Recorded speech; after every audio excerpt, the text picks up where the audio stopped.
নমস্কাৰ প্ৰিয় দৰ্শক আপোনালোক সকলোকে স্বাগতম জনাইছোঁ স্কাই নিউজ অসম চাই আছে আপোনালোকে আৰু মই বিদুৰব্ৰত বৰা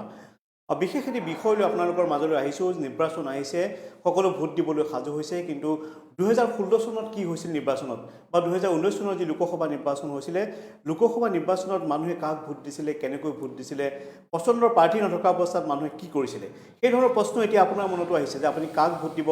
আপুনি যি কিজন প্ৰাৰ্থী আপোনাৰ সমষ্টিত আছে সেই প্ৰাৰ্থীকেইজন আপোনাৰ পছন্দৰ হয় নে নহয় সেই প্ৰাৰ্থীকেইজনক আপোনাৰ ভোট দিবলৈ ইচ্ছা হৈছে নাই কিন্তু আপোনাৰ ইচ্ছা নাথাকিলেও আপুনি কিন্তু ভোট দিবৰ কাৰণে সাজু এই কাৰণে যে আপুনি এজন দায়বদ্ধ নাগৰিক হিচাপে আপোনাৰ দায়িত্ব আৰু কৰ্তব্য ভোট প্ৰদান কৰাটো আৰু দেশৰ নিৰ্বাচন আয়োগে অতি নিয়াৰিকে অতি স্বচ্ছভাৱে অতি নিকাভাৱে ভোট গ্ৰহণ কৰিবৰ বাবে তেওঁলোক সাজু হৈছে অসমত 3টা পৰ্যায়ত ভোট হ'ব কিন্তু এই ভোট প্ৰক্ৰিয়া চলি থাকিব কিন্তু তাৰ মাজত আপুনি সদায় এক দ্বন্দ্বত ভুগিব যে আপুনি ভোট কাক দিব আৰু ভোট কিয় দিব ভোট কাক দিব আপুনি কিয় দিব সেই প্ৰশ্নটো যেতিয়া আপোনাৰ সন্মুখলৈ আহিব আপুনি বিবেক ভোট দিবলৈ যাব আৰু বিবেক ভোট আপুনি দিবলৈ যাওঁতে দেখিব যিকিজন প্ৰাৰ্থী আপোনাৰ তাতে আছিলে যিকেইটা চিহ্নত আপুনি ভোট দিবলৈ যাব সেই প্ৰাৰ্থী কিজনৰ যি তেওঁলোকৰ ইতিহাস তেওঁলোকৰ যি বুৰঞ্জী তেওঁলোকৰ কৰি অহা কৰ্মকাণ্ড দেখি আপোনাৰ কেতিয়াবা হয়তো হাতটো কঁপি উঠিব তেতিয়া আপোনাৰ হাতটো একে বেলেট যিটো বেলেট বক্স আছে ইভিএমৰ একে শেষৰ ফাললৈ আহিব য'ত লিখা থাকিব নান অফ দ্য এবভ অৰ্থাৎ নোটা যে আপোনাৰ নোটাত আপোনাৰ আঙুলিটো আপুনি পৰি যাব এজন কনচিয়াছ ভোটাৰ হিচাপে বহুতে নোটাত ভোট দিছিল আৰু আপুনি শুনি আচৰিত হ'ব 2019 চনৰ যি বিধানসভা নিৰ্বাচন আছে লোকসভা নিৰ্বাচন আছিলে তাত 6,50,000 মানুহে নোটা বুটাম টিপিছিলে আৰু শেহতীয়াকৈ দেশৰ উচ্চতম ন্যায়ালয়ে যোৱা সোমবাৰে দেশৰ উচ্চতম ন্যায়ালয় এছ বুবদেৱক লৈ যিজন মুখ্য ন্যায়াধীশ তেওঁক লৈ পেলাই গঠিত 3জনীয়া বিচাৰপীঠে শেহতীয়াকৈ এখন নিৰ্বাচন আয়োগলৈ এখন পত্ৰ দিছে এক বিশেষ নটিচ বা জাননী জাৰি কৰিছে যদি 50%তকৈ অধিক ভোট নোটাত পৰে যদি 50%তকৈ অধিক ভোট নোটাত পৰে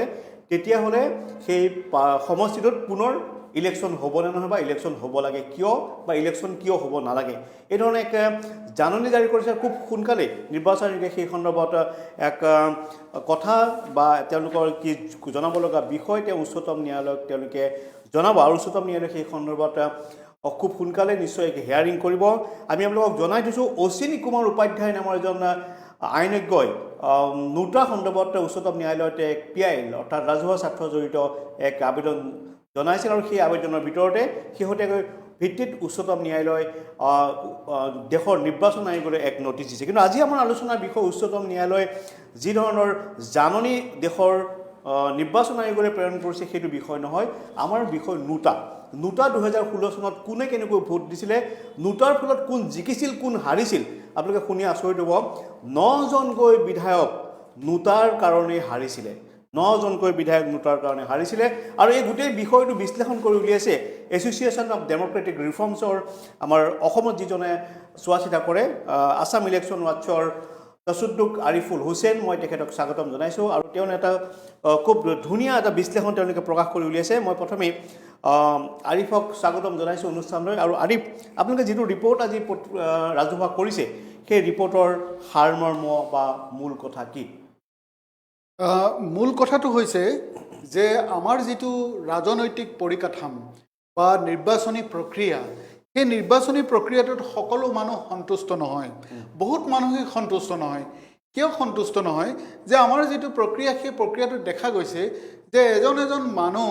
নিৰ্বাচনত জিকাৰ পিছত বা জিকাৰ আগতে তেখেতৰ হাতত বহুত পইচা থাকে বহুত তেখেতৰ বাহুবল থাকে তেখেতে হত্যা সন্ত্ৰাস ইত্যাদিৰ দৰে বহুত বিভিন্ন ধৰণৰ ক্ৰিমিনেল ৰেকৰ্ডছ থাকে আৰু ক্ৰিমিনেল ৰেকৰ্ডছ লৈ তেখেতসকলে এগালমান পইচা লৈ মানুহক ভোট দিবলৈ বাধ্য কৰায় আৰু কাক ভোট দিব সেইটো হৈছে যে কেইজনমান মানুহ যি ইজনতকৈ সিজন বেয়া আৰু তেনেকুৱা অৱস্থাত এজন ভোটাৰ এটা দ্বন্দ্বত ভোগে সেইটো হৈছে যে তেখেতসকল যদি ভোট দিবলৈ যায় তেতিয়াহ'লে আটাইতকৈ যিজন বেয়া মানুহ আটাইকেইজনেই বেয়া মানুহ কিন্তু তাৰ ভিতৰত যিজন কম বেয়া সেইজনক ভোট দি আহিব লগা হয় 1 নম্বৰ কথা আৰু 2 নম্বৰ কথাটো হৈছে তেখেতসকলে এজন সচেতন নাগৰিক হিচাপে ভোট নিদিয়াকেও থাকিব নোৱাৰে ভোট দিবলৈ যাব লাগে সেইকাৰণে আমাৰ নিৰ্বাচন আয়োগৰ যিটো আপোনাৰ ৰিপ্ৰেজেণ্টেশ্যন অফ পিপলছ এক্টত যেতিয়া ৰুল তৈয়াৰ কৰিছিলে সেই ৰুলত 49A বুলি এটা প্ৰভিজন আছিলে সেইটো এটা পুৰণা প্ৰভিজন এইটো সেই প্ৰভিজনটোত আছিলে যে কোনোবা যদি তেনেকুৱা নাগৰিকে ভোট দিব নিবিচাৰে মানে কোনো প্ৰাৰ্থীক ভোট দিব নিবিচাৰে কিন্তু ভোটাধিকাৰ সাব্যস্ত কৰিব বিচাৰে তেতিয়াহ'লে 49A প্ৰভিজন মতে তেখেতে গৈ পেলাই প্ৰিজাইডিং অফিচাৰক লগ কৰিব পাৰে আৰু লগ কৰি পেলাই তেখেতে ভোটদান কৰিব পাৰে তেখেতৰ ভোটটো ভেলিড হ'ব কিন্তু তেখেতে ক'ব পাৰিব যে মই এইকেইজনৰ এজনো কেণ্ডিডেট মোক প্ৰতিনিধিত্ব কৰাৰ যোগ্য নহয় বুলি মই ভোট দিছোঁ তো এই যিটো প্ৰক্ৰিয়া এই 49A আচলতে EVMলৈ অনাৰ কাৰণে আমি বহুত বছৰ ধৰি পেলাই প্ৰচেষ্টা চলাই আছিলোঁ আৰু 2013 চনত সেইটো এটা EVMত সংযুক্ত কৰিবৰ কাৰণে ইলেকশ্যন কমিশ্যনে সিদ্ধান্ত গ্ৰহণ কৰে 2013 চনত সেইটো সংযোগ কৰাৰ পিছত 2016 চনৰ যিটো আমাৰ এছেম্বলি ইলেকশ্যন হৈছিলে বিধানসভাৰ নিৰ্বাচন হৈছিলে সেই নিৰ্বাচনটোতে প্ৰথমবাৰৰ কাৰণে অসমত নোটা বাটনটো EVMত জইন হৈছিলে আৰিফ আপোনাক 1 মিনিট মই ৰখাইছোঁ আৰু অভিলেখ সংখ্যক ভোট দৰ্শকসকলে শুনি আচৰিত হ'ব যে 1,89,085টা ভোট 1.12% ভোট নোটাত পৰিছিলে অসম বিধানসভাৰ 2016 চনৰ যিটো নিৰ্বাচনত আৰু এই নোটাৰ বাবেই নোটাত পৰা ভোটতকৈ কম ভোট লাভ কৰি পেলাই কেইবাটাও প্ৰায় 9টা সমষ্টিত প্ৰাৰ্থী জয়ী হৈছিলে আৰু নোটাৰ বাবে পৰাজয় হৈছিলে প্ৰাণেশ্বৰ বসুমতাৰী চতিয়া সমষ্টিত নোটাত যিমান ভোট পৰিছিল তাতকৈ কম বেছি ব্যৱধানত চতিয়া সমষ্টিত পদ্ম হাজৰিকা জয়ী হৈছিল ঠিক একেদৰে মিছন ৰঞ্জন দাস বিজেপিৰ তেওঁ পৰাজিত হৈছিল নোটাৰ বাবে বিনোদ গোৱালা সৰুপথাৰ সমষ্টিৰ AGP প্ৰাৰ্থী তেওঁ নোটাৰ বাবে পৰাজিত হৈছিলে সুৰভি ৰাজকোঁৱৰ তেওঁ শিৱসাগৰ সমষ্টিত নোটাৰ বাবে পৰাজয় হৈছিলে ঠিক একেদৰে সুজন দাস সুশান্ত বৰগোহাঁই থাওৰা চন্দন কুমাৰ চৰকাৰ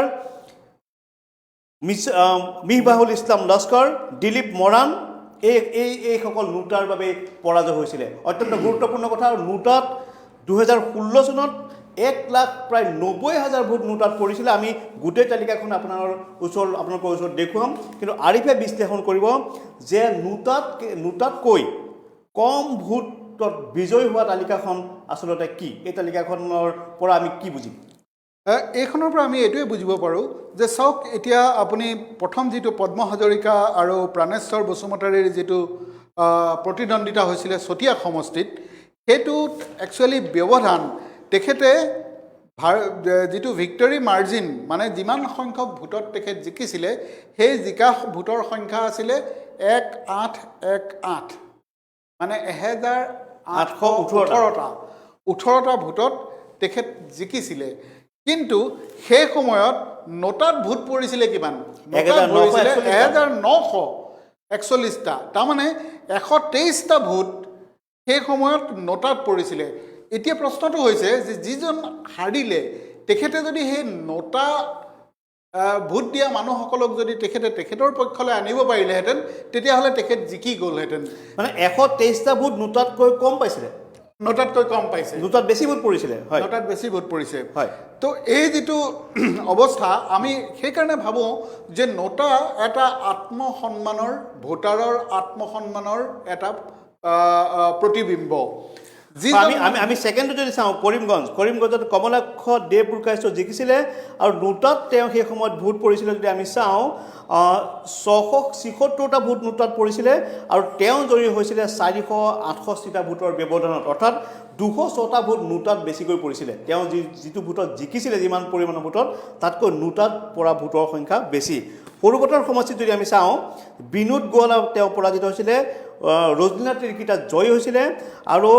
তাতে নোটাত পৰিছিলে 3,212টা আৰু ৰজনীনা আৰু বিনোদ গোৱালাৰ মাজত ভোটৰ ব্যৱধান আছিলে জয়ী 2,927টা অৰ্থাৎ 285টা ভোট নোটাত বেছিকৈ পৰিছিলে ঠিক একেদৰে যদি আমি চাওঁ শিৱসাগৰ সমষ্টিত সুৰভি ৰাজকোঁৱৰে তেওঁ 351টা ভোটত তেওঁ নোটাতকৈ তেওঁ কম পাই পেলাই তেওঁ পৰাজিত হৈছিলে অৰ্থাৎ নোটাত পৰিছিলে 893টা আৰু তেওঁ পৰাজিত হৈছিলে 542টা ভোটত যদি 893টা যদি 352টা ভোট যদি তেওঁৰ পক্ষলৈ আনিব পাৰিলে হয় সুৰভি ৰাজকোঁৱৰে জিকিলেহেঁতেন ঠিক আপুনি যদি এই বৰখোলা সমষ্টিটো চাই তেতিয়াহ'লে এটা ভয়ংকৰ ডাটা হয় বৰখোলা সমষ্টিটোত মাত্ৰ 42টা ভোটত মিছবাহুল ইছলাম লস্কৰ হাৰিছিলে মাত্ৰ 42টা ভোটত আৰু সেই সময়ত নোটাত পৰিছিলে 1621টা ভোট তাৰ মানে 1579টা ভোট বেছিকৈ তাত পৰিছিলে নোটাত পৰিছিলে সেই সময়ত মিছবাহুল ইছলাম লহ কৰে যদি এইখিনি নোটা ভোটাৰক যদি তেখেতে 42টা ভোট যদি আনিব পাৰিলে হয় তেওঁ জিকিল হয় তেখেত জিকিলে হয় ঠিক একে ডুমডুমা যদি চাই দেখিব ডুমডুমা সমষ্টিত নোটাত পৰিছিলে 3117টা ভোট আৰু ভোটৰ জিকাৰ মাৰ্জিন আছিলে 782টা অৰ্থাৎ 2535টা ভোট নোটাত বেছিকৈ পৰিছিলে এখন ভয়ংকৰ তালিকা এই তালিকাখনৰ পৰা এইটোৱে আমি বুজো যে গৰিষ্ঠ সংখ্যক আমি প্ৰতিটো সমষ্টিত নোটাত ভোট পৰিছিলে প্ৰতিটো সমষ্টিত 2000 3000 4000কে ভোট নোটাত পৰিছিলে গোটেই তালিকাখন আছে আমি আপোনালোকক দেখাম ইয়াৰ কথাটো এইটোৱে যে প্ৰাৰ্থীসকলক মানুহে পছন্দ কৰা নাছিলে 2016 চনত আৰু সেইটো এটা মানুহে প্ৰতিবাদ জনাইছিলে এইটো অত্যন্ত গুৰুত্বপূৰ্ণ এক বিষয় যে যিসমূহ দলে তেওঁলোকৰ দুৰ্নীতিগ্ৰস্ত প্ৰাৰ্থীক যেতিয়ালৈকে দলসমূহে প্ৰাৰ্থীত্ব আগবঢ়াই থাকিব তেতিয়ালৈকে নোটাৰ গুৰুত্ব বাঢ়ি থাকিব আৰু ভাৰতীয় গণতন্ত্ৰৰ বাবে ই এক উচিত আৰু গুৰুত্বপূৰ্ণ পদক্ষেপ নে কি কয় সেইকাৰণে উচ্চতম ন্যায়ালয়ে যোৱা সোমবাৰে এখন নোটিছ এখন বিশেষ জাননী দেশৰ নিৰ্বাচন আয়োগক দিছে যে নোটাত যদি বেছি ভোট পৰে তেতিয়াহ'লে সেই সমষ্টিটোৰ নিৰ্বাচন পুনৰ কৰা হ'ব বা নিৰ্বাচন বাতিল কৰা হ'ব নে নহয় নে কি কয় হয় আৰিফ এতিয়া নোটা এটা এনেকুৱা এটা ভোট যিটো ভোটে আচলতে প্ৰকৃত অৰ্থত গণতন্ত্ৰ অনাত বিশেষভাৱে সহায় কৰিব পাৰে কেনেধৰণে যে এতিয়া আমাৰ যিটো প্ৰক্ৰিয়া সেইটো হৈছে যে এজন বেয়া কেণ্ডিডেট তেখেতসকলে আহি পেলাই আমাৰ সন্মুখত নিজকে প্ৰাৰ্থী হিচাপে দাঙি ধৰিব আৰু আমি নিৰুপায় হৈ তেখেতসকলক ভোট দি থাকিম আৰু গোটেই যিটো পলিটিকেল ডিছপেনচেশ্যন সেই ডিছপেনচেশ্যনটো কেনেকুৱা সেইটো হৈছে যে আমাৰ সন্মুখত দাঙি ধৰা যিসকল প্ৰাৰ্থী সেই প্ৰাৰ্থীসকল বা পাৰ্টিটো এজন যোগ্য প্ৰাৰ্থী কেতিয়াবা এটা ভাল পাৰ্টিত থাকিব পাৰে বা এটা বেয়া প্ৰাৰ্থী এটা ভাল পাৰ্টিত থাকিব পাৰে মানে আপোনাৰ মনত হয়তো পছন্দৰ এজন প্ৰাৰ্থী থাকিব পাৰে বা এজন পছন্দৰ পাৰ্টি থাকিব পাৰে এই তেনেকুৱা কণ্ডিশ্যনত আপুনি কাক ভোট দিব যে দুইটা বেয়া হ'লেতো বাৰু আপুনি কাকো ভোটেই নিদিব কিন্তু তাৰে বোলে পাৰ্টিটো ভাল প্ৰাৰ্থীজন বেয়া প্ৰাৰ্থীজন ভাল পাৰ্টিটো বেয়া তো তেনেকুৱা চিটুৱেশ্যনত নোটালৈ যোৱা বিৰাট দৰকাৰ কি কাৰণে যে পাৰ্টিবিলাকে নিজকে ডিসিপ্লিন কৰাৰ প্ৰয়োজন আহি পৰিছে যদি ৰাজনৈতিক দলবিলাকে নিজক ডিসিপ্লিন নকৰে তেতিয়াহ'লে আমি ৰিজেক্ট কৰাৰ সুবিধা আছে আমি বাধ্য নহয় ৰাজনৈতিক দলে যেনেকৈ আমাক উঠাব তেনেকৈ আমাক বহুৱাব আমি উঠিম আৰু বহিম তাৰ বাবে আমি বাধ্য নহয় কাৰণ আমাৰ হাতত নোটা আছে আমি নোটাত ভোট দি পেলাই আমাৰ আত্ম অভিমান স্বাভিমান আমাৰ সন্মান আমি দাঙি ধৰিব পাৰোঁ আমি ক'ব পাৰোঁ যে চোৱা তোমালোকে দিয়া প্ৰাৰ্থীক আমি ভোট নিদিওঁ কাৰণ এই প্ৰাৰ্থীজন বেয়া তোমালোক ৰাজনৈতিক দলবিলাকে তোমালোকে ভালকৈ বিহেভ কৰা যিটো সময়ত আমি তেলৰ দাম বঢ়াৰ কথা পাতিব বিচাৰোঁ যিটো সময়ত আমাৰ জীৱিকাৰ পথৰ কথা পাতিব বিচাৰোঁ সেইটো সময়ত তোমালোকে ধৰ্মৰ আলোচনা কৰা সেইটো সময়ত তোমালোকে জাত পাতৰ আলোচনা কৰা যিটোত আমি ইণ্টাৰেষ্টেড নহয় আপুনি চাব আমি এডিআৰে আমি বিভিন্ন ইলেকশ্যনৰ আগে আমি এনেকুৱা কিছুমান সাৰ্ভে কৰোঁ আৰু সাৰ্ভেবিলাকত মানুহৰ পৰা জানিব বিচাৰোঁ যে একচুৱেলি গুড গভৰ্নেন্স কি সুশাসন কি আপোনালোকে কি বিচাৰে কোনেও জাত পাতৰ কথা নকয় কোনেও ধৰ্মৰ কথা নকয় বেছিভাগ মানুহৰে ডাঙৰ সমস্যাটো শাসনৰ পৰা কি বিচাৰে শাসকৰ পৰা চৰকাৰৰ পৰা কি বিচাৰে এক নম্বৰ কথাটো হৈছে জীৱিকাৰ পথ প্ৰত্যেকজন নাগৰিকে জীৱিকাৰ পথ বিচাৰে কিন্তু এই ৰাজনৈতিক প্ৰক্ৰিয়াটোত চাওকচোন যিমানবিলাক নিৰ্বাচনী প্ৰক্ৰিয়া আছে যিমানবিলাক আলোচনা চক্ৰ আছে যিমানবিলাক কথা আছে সবেই তাত জাত পাতৰ কথা পাতি আছে হয় নিশ্চয় সেইকাৰণেই আৰিফ দেখা গৈছে যে আমি 10টা সমষ্টি যদি উলিয়াওঁ সেই 10টা সমষ্টিত যদি নোটাত পৰা ভোটৰ পাৰ্চেণ্টেজ চাওঁ প্ৰথম ডুমডুমা 3.21% ভোট নোটাত পৰিছিলে 2016 চনত 3317টা ভোট নোটাত পৰিছিলে বহুত ডাঙৰ সংখ্যা ঠিক তেনেকৈ যদি সৰু পথাৰ সমষ্টিত যদি চাওঁ 1.72 ভোট নোটাত পৰিছিলে অৰ্থাৎ 3212টা ভোট মানুহে প্ৰাৰ্থীৰ বিৰুদ্ধে ভোট দিছিলে আৰু নোটাত পৰিছিলে 3212টা ভোট সোণাৰী সমষ্টিত যদি আমি চাওঁ 2.8 39% ভোট নোটাত পৰিছিলে, অৰ্থাৎ 3144টা ভোট নোটাত পৰিছিলে। লাহোৱাল সমষ্টিত 2.77টা অৰ্থাৎ 3039টা ভোট নোটাত পৰিছিলে। চাবুৱা সমষ্টিত 3012টা, ঠিক তেনেকৈ বৈঠালাংচু সমষ্টিত 2981টা। বৈঠালাংচুৰ দৰে সমষ্টিত মন কৰিব আপুনি দেই। ঠিক চিডলি সমষ্টিত 2929টা অৰ্থাৎ 1.86% ভোট। ডিফু সমষ্টিত 2803টা অৰ্থাৎ 2.3% ভোট। এনেকৈ আমি 10জনীয়া তালিকা যদি চাওঁ, তামোলপুৰ, দুলীয়াজান, ডিফু, চিডলি, বৈঠালাংচু, চাবুৱা, লাহোৱাল, সোণাৰী, সৰুপথাৰ, ডুমডুমা এই সমষ্টিসমূহত মানুহে নোটাত ভোট দিয়াৰ যিটো প্ৰৱণতা, সেই প্ৰৱণতা বৃদ্ধি পাইছে। আৰু ৰূপহীহাটৰ দৰে সমষ্টি, যিটো সমষ্টিত আমি কিছু পৰিমাণে আমি অলপ নেগলেক্ট কৰোঁ, সেই ধৰণৰ সমষ্টিটো কিন্তু নোটাত ভোট পৰিছে। চহৰ অঞ্চলতো যিবিলাক সমষ্টি আছে, সেই সমষ্টিবিলাকো নোটাত ভোট পৰিছে। অৰ্থাৎ মানুহে নিজৰ প্ৰাৰ্থীজন সঠিক হোৱাটো, প্ৰাৰ্থীজন ভাল হোৱাটো বিচাৰে, আৰু ইয়াৰে প্ৰতিবাদ তেওঁলোকে ৰাজনৈতিক দলবিলাকৰ ওচৰত কৰিছে। আৰু এই সময়ত ৰাজনৈতিক দলসমূহে নিজৰ যেতিয়া প্ৰাৰ্থী নিৰ্বাচিত কৰে বা মনোনীত কৰে, তেতিয়া গুৰুত্ব দিব লাগিব সাধাৰণ ভোটাৰৰ কথা। এই ভোটাৰৰ সংখ্যা, নোটাত ভোটাৰৰ সংখ্যা নহ'লে কিন্তু লাহে লাহে ইয়াৰ পাৰ্চেণ্টেজ বা শতাংশ বাঢ়িবলৈ বাধ্য হ'ব। নে কি কয় আৰিফ? একজেক্টলি। এতিয়া চাওক, নোটাই সলনি অনা কিছুমান উদাহৰণ বিশ্বজুৰি আছে। যেনেকৈ ধৰি লওক পলেণ্ডৰ প্ৰধানমন্ত্ৰীক নোটাৰ নিচিনা ভোটৰ কাৰণে আঁতৰাই দিব পৰা গৈছিলে। আৰু একে সময়তে ৰাছিয়াৰ কমিউনিষ্ট শাসনটোক অৱসান ঘটাবৰ কাৰণে নোটাৰ এটা বিশেষ আছিলে, পাৱাৰ আছিলে।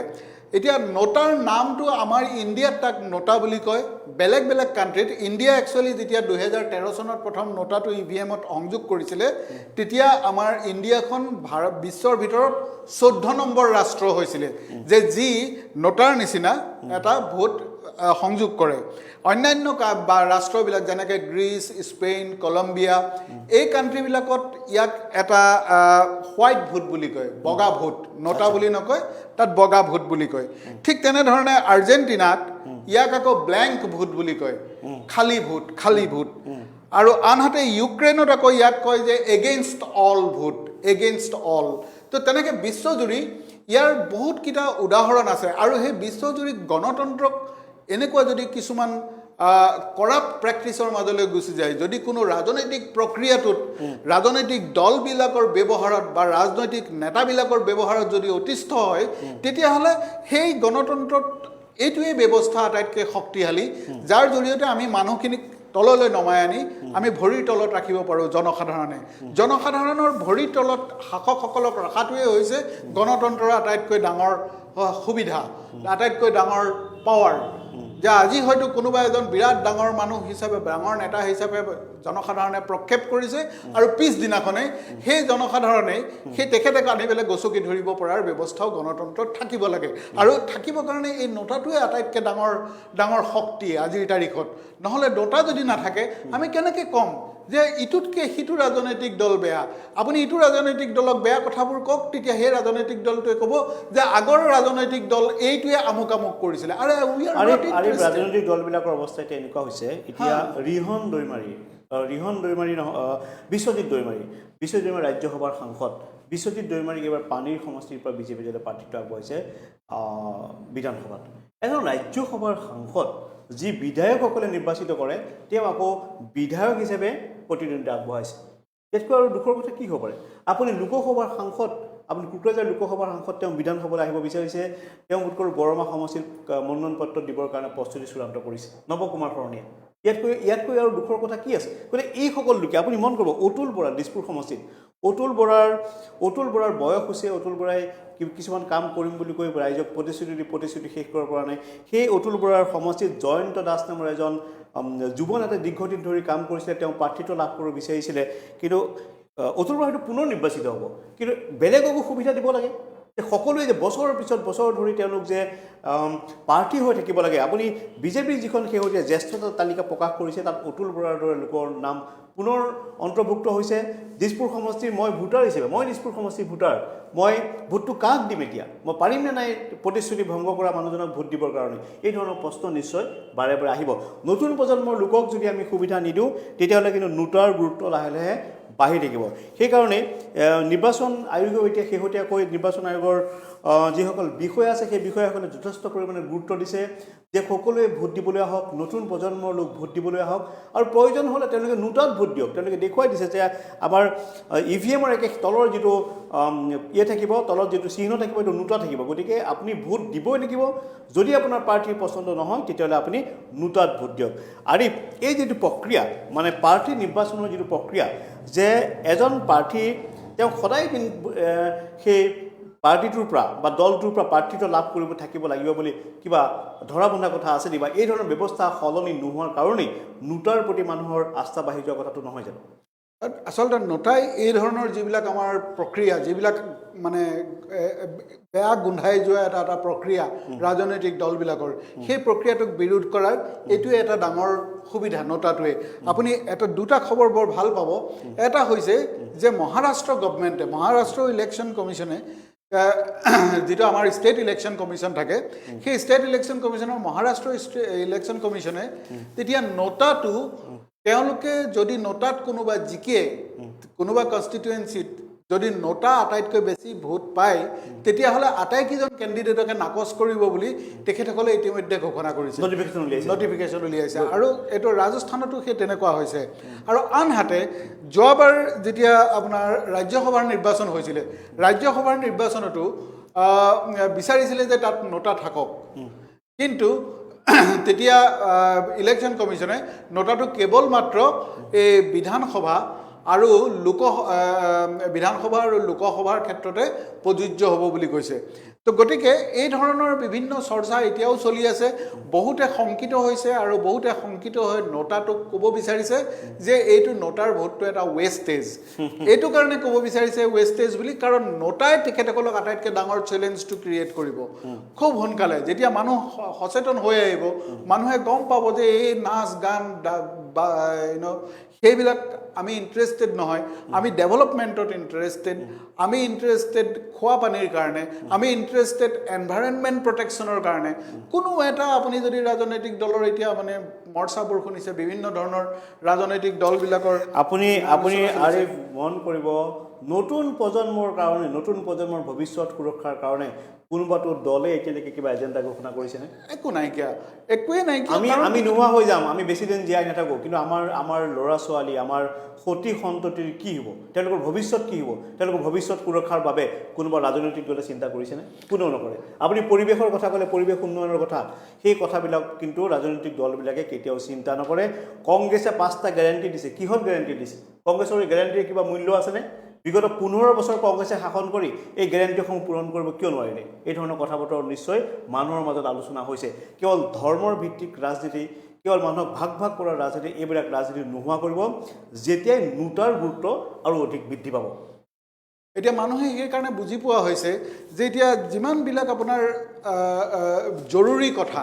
মানুহৰ জীৱনৰ জৰুৰী কথা সেই জৰুৰী কথাটো নাপাতি পেলাই মানুহখিনিক ভয় খুৱাব বিচাৰিছে আৰু যেতিয়া মানুহ ভয় ভিতৰত থাকে যে চাওক আজি কিছুমানে কয় মুছলমান সংকটত আছে কিছুমানে ক'ব হিন্দু সংকটত আছে কোনোবাই ক'ব ব্ৰাহ্মণ সংকটত আছে কোনোবাই ক'ব জনগোষ্ঠী সংকটত আছে আৰু সেই সংকটৰ যিটো ধাৰণা মানুহৰ মনত ভৰাই দিয়ে তেতিয়া সেই ভয়টোৱে তেখেতসকলক অন্য কথাবোৰ ভালকে চিন্তা কৰিব নোৱাৰা হয় আৰু ভালকে চিন্তা কৰিব নোৱাৰি পেলাই সেই সংকটবিলাকৰ সেই ভয়বিলাক নিৰাময় কৰিবৰ কাৰণে পটককৈ তেখেতসকলে ভোট দিবলৈ গুচি যায় আৰু তেনেকুৱা অৱস্থাত যদি নোটাৰ দৰে এটা অপশ্যনৰ কথা মানুহে গম পায় তেতিয়াহ'লে আটাইতকৈ ক্ষতিগ্ৰস্ত হ'ব এই যিটো ৰাজনৈতিক দলবিলাকে আমাৰ জনসাধাৰণক এটা বুৰ্বকৰ নিচিনাকৈ ব্যৱহাৰ কৰিব বিচাৰি আছে সেইটোতেই ৰাজনৈতিক দলবিলাকৰ কাৰণে এটা ডাঙৰ প্ৰত্যাহ্বান হৈ আহি পৰিব হয় আৰিফ ইমানখিনি সময় আপুনি আমাক দিলে আপোনাক ধন্যবাদ জনাইছোঁ আমি কাইলৈ অন্য এটা বিষয় আলোচনা কৰিম যিটো আপোনালোকে ইতিমধ্যে এনালাইচিছ কৰিছে 2021 চনৰ অপৰাধৰ লগত জড়িত কোন প্ৰাৰ্থী আছে কোন প্ৰাৰ্থী অপৰাধৰ লগত জড়িত তেওঁলোকক কেনেকৈ প্ৰাৰ্থিত্ব লাভ কৰিলে দলবিলাকে তেওঁলোকক কিয় প্ৰাৰ্থিত্ব দিলে সেই বিষয়টো আমি কাইলৈ আলোচনা কৰিম এডিআৰে ইতিমধ্যে এটি প্ৰতিবেদন তেওঁলোকে প্ৰস্তুত কৰি লৈছে সেই প্ৰতিবেদনৰ কথা কাৰ বিৰুদ্ধে কিমান অপৰাধজনিত গোচৰ আছে আৰু গোচৰ থকাৰ পিছতো তেওঁলোক কেনেকৈ প্ৰাৰ্থী হয় তেওঁলোক কেনেকৈ বাৰে বাৰে নিৰ্বাচিত হৈ আহে প্ৰিয় ভোটাৰসকল আপোনালোক যিহেতু সন্মুখত বহি আছে গতিকে আমাতকৈ দায়িত্ব বেছি আপোনালোকৰ যে আপোনালোকক প্ৰতিনিধিত্ব কৰিব প্ৰাৰ্থীজন এইবাৰ নিৰ্বাচনত আছে নে নাই এই প্ৰশ্নটো আপোনালোকে পলিটিকেল পাৰ্টিৰ মিটিংবিলাকত আপোনালোকে কৰিব পাৰিব লাগিব যে আমাৰ দলত এই প্ৰাৰ্থীজনক কিয় প্ৰাৰ্থিত্ব দিয়া হ'ল এখেত আমাৰ পচন্দৰ প্ৰাৰ্থী নহয় যেতিয়াই আপুনি সেই প্ৰশ্নটো কৰিব তেতিয়াই আপুনি নিজকে এজন সুস্থ নাগৰিক এজন সুনাগৰিক হিচাপে গঢ় দিয়াৰ ক্ষেত্ৰত বা গণতন্ত্ৰৰ ভেটি অধিক শক্তিশালী কৰাৰ ক্ষেত্ৰত আপুনি প্ৰথম মাটিখিনি দিব প্ৰথম ভেটি গঢ়াৰ ক্ষেত্ৰত আপুনি ভেটি গঢ়োতা হ'ব ইমানখিনি সময়ত আৰিফ আপোনাৰ কিবা ক'ব লগা আছে নেকি মই এই শেষত এইটোৱে ক'ব বিচাৰিছোঁ যে ৰাইজসকলে আপোনালোকে দুটা দিশ চাব যে আপোনালোকে ভোট দিবৰ সময়ত চাব যে প্ৰাৰ্থীজন কেনেকুৱা চাওক যদি ভাল প্ৰাৰ্থী হয় এইখিনি ভাল প্ৰাৰ্থীৰে এটা ভাল পাৰ্টি হয় যদি প্ৰাৰ্থীসকল বেয়া হয় তেতিয়াহ'লে পাৰ্টিটো ভাল হোৱাৰ চান্স নাই আৰু আনহাতে যদি পাৰ্টিটো ভাল বা পাৰ্টিটো বেয়া প্ৰাৰ্থীজন ভাল তেতিয়াহ'লে পাৰ্টি বেয়া হ'লে এজন ভাল প্ৰাৰ্থীয়ে একো কৰিব নোৱাৰে কাৰণ আমাৰ ইয়াত এতিয়া আপোনাৰ তেখেতে পাৰ্টিৰ এগেইনষ্টত গৈ পেলাই কিবা এটা কৰাৰ সম্ভাৱনা একেবাৰে আপুনি কৈছে মই এটা বস্তু আপোনাক উদাহৰণ দেখাইছোঁ থাউৰা সমষ্টি 2016 চনত কুশল দুৱৰী জিকিছিলে কুশল দুৱৰীৰ বিৰুদ্ধে বহু অপৰাধজনক গোচৰ আছিলে আৰু তাত পৰাজিত হৈছিলে সুশান্ত বৰগোহাঁই দিল্লী স্কুল অফ ইকনমিক্সৰ মাষ্টাৰ ডিগ্ৰী লাভ কৰা সুশান্ত বৰগোহাঁই তাতে পৰাজিত হৈছিলে কিমান ভোটৰ ব্যৱধানত জানেনে ভোটৰ ব্যৱধান আছিলে 1226টা আৰু নোটাত ভোট পৰিছিলে 1867টা অৰ্থাৎ 650টা ভোট নোটাত বেছিকৈ লাভ কৰিছিলে এই 650টা ভোটৰ যদি 651টা ভোটো যদি সুশান্ত বুঢ়াগোহাঁই লাভ কৰিলে হয় সুশান্ত বুঢ়াগোহাঁই হয়তো বিধায়ক হ'লে বা এজন আমি ভাল ৰাইজৰ প্ৰতিনিধি আমি লাভ কৰিলোঁ এইবিলাক সৰু সৰু কথা কিন্তু ৰাইজে এই কথাবিলাকত গুৰুত্ব দিব লাগিব কাৰণ সুস্থ গণতন্ত্ৰ আৰু সুস্থ ভাৰত শক্তিশালী দেশ গঢ়াৰ ক্ষেত্ৰত কিন্তু আমাৰ প্ৰতিজন নাগৰিকৰে দায়িত্ব আছে ইমানখিনি সময় আপোনালোকে আমাক আমাৰ অনুষ্ঠান চোৱাৰ বাবে আপোনালোকক ধন্যবাদ জনাইছোঁ প্ৰিয় দৰ্শক আমাক চাই থাকিব আৰু পুনৰ আমি কাইলৈ অপৰাধীৰে ভৰা প্ৰাৰ্থীৰ তালিকালৈ আপোনালোকলৈ আহিম সিদ্ধান্ত আপোনালোকৰ আজিলৈ ইমানতে সামৰিছোঁ বাইদেউ এইটো 1200 টকা ইমান দাম কি হলো বাই বস্তুৰ যে ইমান দাম সাধাৰণ পৰিয়ালৰ চোন চলাই টান চিন্তাৰ কোনো কাৰণ নাই কংগ্ৰেছে বাটে খুৱাই মাহৰ শেষত আৰু দিগদাৰি নাহে 2000 টকাকৈ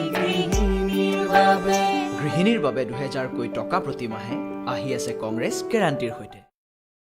বহুত গৌৰৱ অনুভৱ কৰোঁ যেতিয়া দেখোঁ যে আজিকালি মহিলাসকলে কেৱল ঘৰৰ কামতে সীমাবদ্ধ নাথাকি অৰ্থনৈতিকভাৱেও পৰিয়ালটিক সহায় সহযোগ কৰিছে আৰু নিজৰ কাম আৰম্ভ কৰিবলৈ অনাবেংকীয় বিত্তীয় প্ৰতিষ্ঠান মাইক্ৰ'ফাইনেন্স বেংক মিত্ৰ অথবা লঘু বিত্তীয় প্ৰতিষ্ঠানসমূহৰ পৰা ঋণ ল'বলৈ আৰম্ভ কৰিছে এই সংস্থাসমূহ সম্পূৰ্ণৰূপে RBI দ্বাৰা নিয়ন্ত্ৰিত আৰু সুতৰ হাৰো নিয়মমতেই ঠিক কৰা হৈছে আটাইতকৈ ভাল লগা কথাটো হৈছে এই ঋণ আনুষংগিক বন্ধনৰ পৰা সম্পূৰ্ণৰূপে মুক্ত ঋণ লৈ সময়মতে আদায় দিয়াটো এজন ভাল ঋণ লোৱা গ্ৰাহকৰ লক্ষণ গতিকে সিমানখিনি ঋণ ল'ব যিমানখিনি আপুনি আদায় কৰিব পাৰিব কাৰণ ঋণ সময়মতে আদায় দিয়াটো দৰকাৰী কিবা পৰামৰ্শ লাগিলে বা কিবা বুজি নাপালে শীঘ্ৰেই ঋণদাতাৰ সৈতে যোগাযোগ কৰিব মনত ৰাখিব ভাল ক্ৰেডিট স্ক'ৰৰ বাবে ঋণৰ কিস্তিসমূহ সময়মতে আদায় দিয়াটো জৰুৰী নৰ্থ ইষ্ট মাইক্ৰ'ফাইনেন্স এছ'চিয়েশ্যনৰ দ্বাৰা জনহিতাৰ্থে প্ৰচাৰিত কংগ্ৰেছ দলৰ গ্যাৰাণ্টি সম্পন্ন চাকৰি পঞ্জীয়ন কাৰ্যসূচী কংগ্ৰেছ দলে 5 লাখ চৰকাৰী চাকৰি আৰু 25 লাখ ব্যক্তিগত খণ্ডৰ চাকৰিৰ গ্যাৰাণ্টি দিছে আপুনি এতিয়াই আপোনাৰ চাকৰি গ্যাৰাণ্টি লাভ কৰিব পাৰে আমাৰ চাকৰি পঞ্জীয়ন কাৰ্যসূচীত পঞ্জীয়ন কৰক পঞ্জীয়ন কৰিবলৈ লগ অন কৰক www.congressor5guarantee.in আপোনাৰ তথ্যসহ প্ৰপত্ৰখন পূৰণ কৰক আৰু দাখিল কৰক আপোনাৰ পঞ্জীয়ন আইডিৰ সৈতে আপুনি এটা SMS প্ৰাপ্ত কৰিব অভিনন্দন আপুনি পঞ্জীভুক্ত হৈছে আপোনাৰ আইডিটো সজত নেৰাখক নিৰ্বাচনত জয়লাভ কৰাৰ পাছত কংগ্ৰেছ দলে অগ্ৰাধিকাৰ ভিত্তিত আপোনাক এটা চাকৰি দিয়াৰ গ্যাৰাণ্টি দিছে কংগ্ৰেছক ভোট দিয়ক বছৰেকীয়া ভাওনাখন থাকিবগৈ নে বাৰু কায়েচোন সমাজখন ভাঙেহে আৰু